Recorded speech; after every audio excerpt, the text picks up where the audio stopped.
Now from the Trump campaign, Mercedes Schlapp, senior advisor, joins us now. And Mercedes, thank you for joining us this morning. I want to get you to respond to Congressman Cummings. He says President Trump is a racist. Look, I have worked with President Trump for 2 years, and he is not a racist. He's a compassionate man whose policies have focused on the minority community. I mean, you look at the fact that the president has pushed and implementing the opportunity zones. That helps low-income, distressed communities across the country, including Baltimore.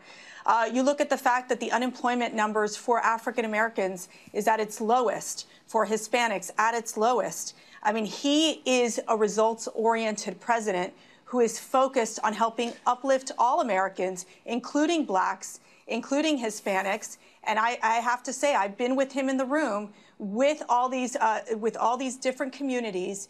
And he does stay focused on ensuring that we're implementing the right policies for all Americans. Mercedes, we also saw him in that room in North Carolina this week, 13 seconds as the crowd chanted, "Send her back." And you actually retweeted a tweet from Ben Shapiro, which said those chants are disgusting. So it seems like you're at odds with the president. You had a different reaction to that chant.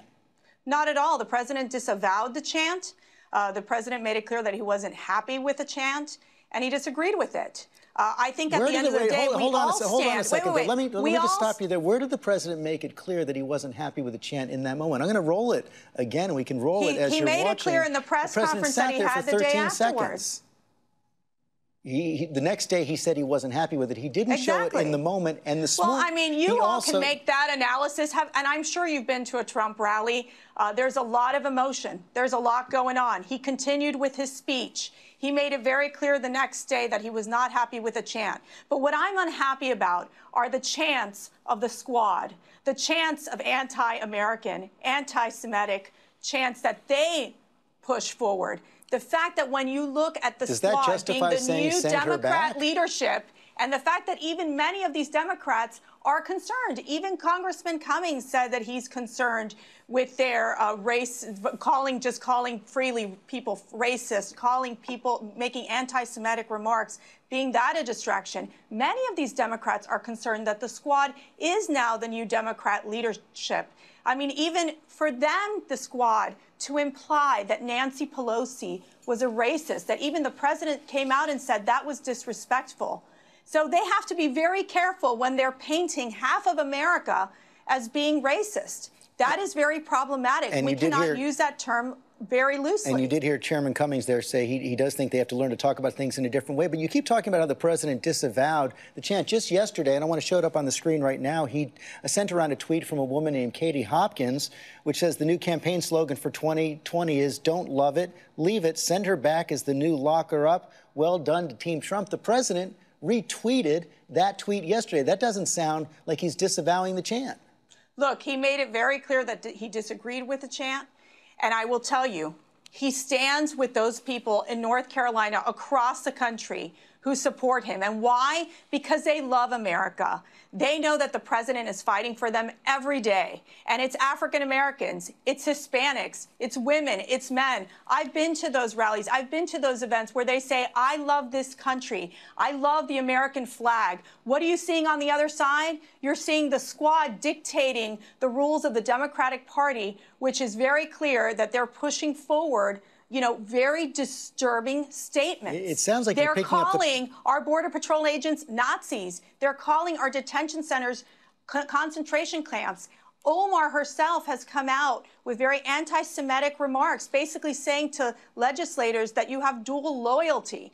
That is problematic. And I think that that is where you see the Democrat Party in disarray, where these Democratic presidential candidates are going to have to kiss the ring of the squad because they are the new voices of the Democrat Party, and that should be concerning. You said the crowd in North Carolina loves our country. The president has said that those members of Congress don't love our country. He says they hate America.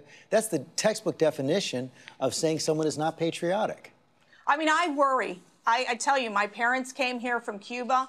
They fled communism. We know the failed experiments of these very extreme ideologies. And what the squad is promoting is that. They themselves have said that American exceptionalism is exported abroad but not practiced here in America. The president has said very similar things. What's beautiful, Mercedes, George? Can I tell you something? What's so beautiful about America is the fact that we do have freedom of speech. that we're able to have this political discourse. And so for them to be able to just go and attack the president, for them to be able to basically make these comments where they say, let's be compassionate.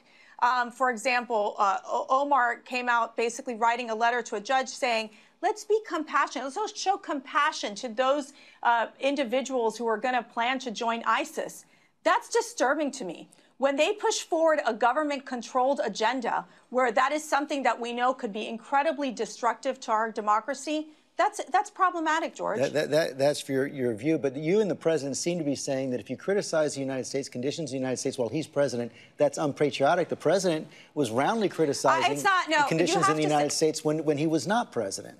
Look, it is not, they're fundamentally criticizing the United States when they're pushing forward policies that are basically anti-Semitic, that they're attacking our law enforcement, that they're going where they are being anti-American. That to us is very concerning. We are pushing policies that is that of pushing democracy and freedom in America. When you're pushing a socialist or a communist agenda and you're attacking Americans, that's a problem. There is no one who's pushed a communist agenda, but we have to end right there. Mercedes Schlapp, thanks very much. Hi, everyone. George Stephanopoulos here. Thanks for checking out the ABC News YouTube channel. If you'd like to get more videos, show highlights, and watch live event coverage, click on the right over here to subscribe to our channel. And don't forget to download the ABC News app for breaking news alerts. Thanks for watching.